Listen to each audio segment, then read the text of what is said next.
for the hemoglobin estimation, we are going to use Sahli's acid Hematin method. Okay. For this, we need this Sahli's hemometer box. Okay. In this, if you open this Sahli's hemometer box, we are going to find the contents. Obvious content is this rectangular box, which is called as a comparator box. Okay, we have a slot here given for the tube for to be placed here. Also, we can see there's one glass, comparing glass given over here. It is called as the amber color glass, with the help of which we are going to determine or compare the color of the acid Hematin that for the blood sample we are going to get. Okay, along with this, obviously we have the Sahli's tube or the hemoglobinometer tube. Okay, this tube is the one which is placed inside this comparator box. Okay, for us to compare the solution inside the tube along with that of the amber color glass. Okay, if you look closely, you can see we have one marking given as 100% marking. It starts from your 10. Okay, it goes up to 160, 170 marking, and given 100% is equal to 14.5 grams. Okay, and on the other side we have a marking given in grams. Actually, it's grams per deciliter. Okay, it starts from 2. Okay, at every 2 divisions it is graduated marking up till 24. Okay, and in between 2 divisions, that is 2 and 4, we have 10 small divisions. So each of the divisions is even number. Okay, you can say it to be like 2.2, 2.4 and 2 like this. Okay, till it reaches the middle work, which is the 3 grams per deciliter. Okay, like this. So for our experiment, we are going to concentrate our reading on this gram per deciliter one. Okay, so next instrument for our experiment is this tube, this bottle. Although there is nothing inside this bottle, but we have Hematin HCl, which it is kept in this bottle. Okay, hydrochloric acid in the concentration of Hematin. Okay, along with that we have a dropper. With the help of this dropper, we are going to use this dropper to help in placing this Hematin HCl into this tube. Okay, although we need not this dropper, we need a pressure pipette for this experiment. Okay, anyways, okay, next content for this box is this pipette. Okay, this is called as the hemoglobinometer pipette. Okay, the obvious distinguishing feature as compared to that of the RBC count and total leukocyte count pipette is that here we don't have any bulb. Okay, it's a uniformly cylindrical tube, capillary tube, with just one particular marking, which is written as 20 microliter. Okay, 20 microliter, and the brand name is given over here. And other end of this pipette is made of a rubber pipe is then attached to a white mouthpiece. Okay, just a rubber cap, or you can say. Okay, now first aim of our experiment is to then the next content of our this box is this stirrer. This has a this is a glass rod kind of thing.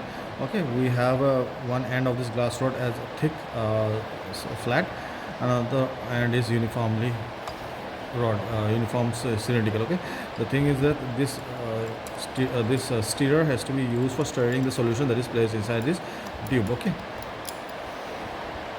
now first step of our experiment is to take Hematin HCl.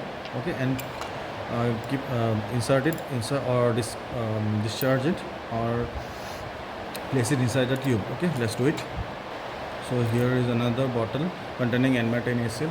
Okay, I'm going to take few drops. Okay, I won't actually need few drops. I will be taking just up till the lower marking of the grams per deciliter section. Okay, so I will be we have to use pressure pipette so that our nozzle goes at the bottom part of the fluid. Okay, I will take fluid up till the lower meniscus. When the lower meniscus touches the lower marking. Okay, that is the 2 grams per deciliter. Okay, up till this marking I am going to take Hematin HCl. Then I will place it inside the comparator box. Okay, The next step is to use this hemoglobinometer pipette, and we will try to draw the blood sample. Okay. Anyways, for this experiment also we will be needing a blood sample previously collected. Okay. Then what we'll do, we'll just insert the pipette completely inside the blood sample, and we'll try to draw the blood up till the 20 microliter marking. It's not necessary we have to just take 20 microliter. We can take excess and then we can discard the extra. Okay. So I have taken the blood sample. Okay. We have taken the blood sample, but let's keep those things aside.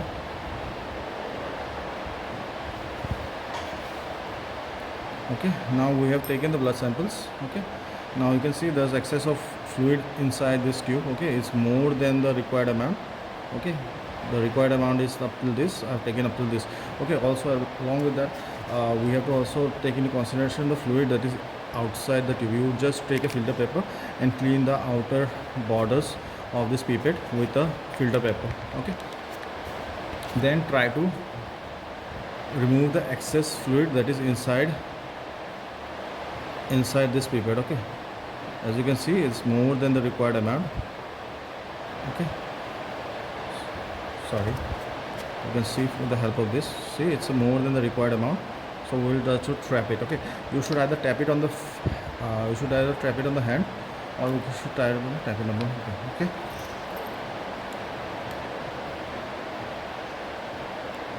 So as you tap it, the required amount of fluid is been achieved. Okay, the required amount of fluid is achieved. Okay, now we will start the experiment. Okay, now what we'll do, we will bring the comparator box. Okay, and we will take out the hemoglobinometer tube, or Sahli's tube, and we will completely insert this pipette inside this tube, and try to dip the tip of the pipette inside the fluid that is Hematin, and try to rinse it a few times. Okay, so that all the blood that is inside this pipette gets out through this pipette. Okay,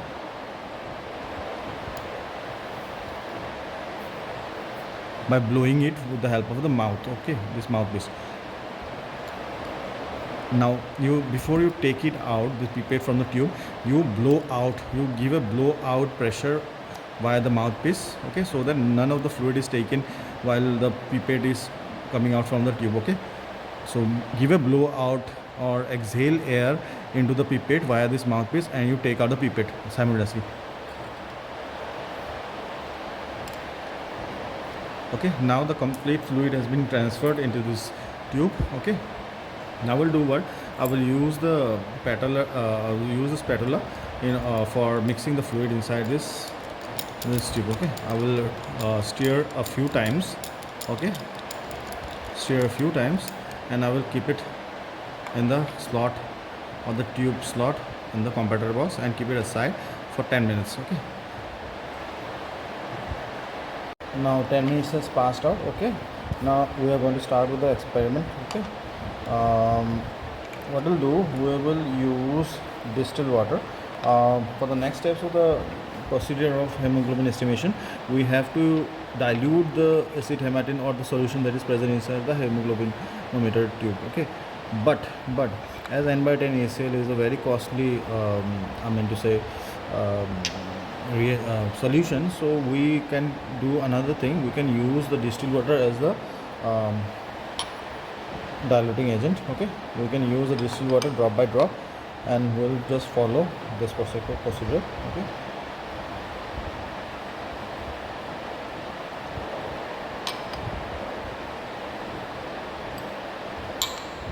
we will take out the pipette. Okay, and we will insert the drops of distilled water drop by drop. Okay, then we will mix it. Okay, the protocol is that we mix it. Okay, then we again place it. Okay, now when you are going to compare the color of the acid hematin with that of the amber colored glass, we have to place the tubes not like this, but like this. But as you can see, this graduation marking can create an obscurity in the reading of the color. Okay, so in order to remove that, okay, also when you're trying to compare, you try to remove the glass rod from the solution. Okay, as the glass rod, as you can see, can decrease the intensity of the color. Okay, so remove this and just compare it with the amber color glass. Okay, no, it's not matching, it's little bit, it's still darker. Okay, you will again give a drop of distilled water again. Okay, mix it. Okay, mix it, take out the glass rod above the solution and try to see the color, match the color. Okay, it's still darker in color. Okay, you again give distilled water.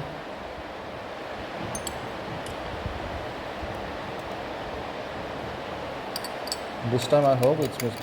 So the protocol is that you have to do this step every drop. With every drop you mix it, you take out the glass rod, you match it with that of the side by side colors. So, okay, it's still not matching, as you can see. Okay,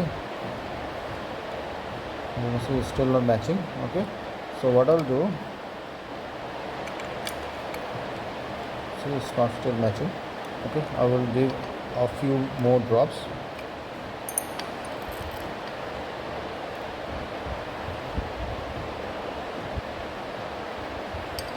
Mix it, check the color, still darker. Mix it, take out almost. Okay, you have to take the readings at every step. Okay, but still it looks darker. I will give another drop. Mix it. Okay, draw the tube. Almost is matching. Now try to see the color match with that of the sunlight. Okay, it looks like it's getting matched now. Okay, so now I'll do what, I will take the reading now. So now when the color is matched with that of the amber colored glass, okay, we will be taking out the tube above the fluid volume. Okay, keep the comparator box aside. Okay, and I will bring the grams per deciliter marking. Okay, it's not coming. Okay, this marking. Okay, and I'll try to analyze the lower meniscus of the fluid. Okay, and I can see the lower meniscus is touching the 16 grams per dl. Okay.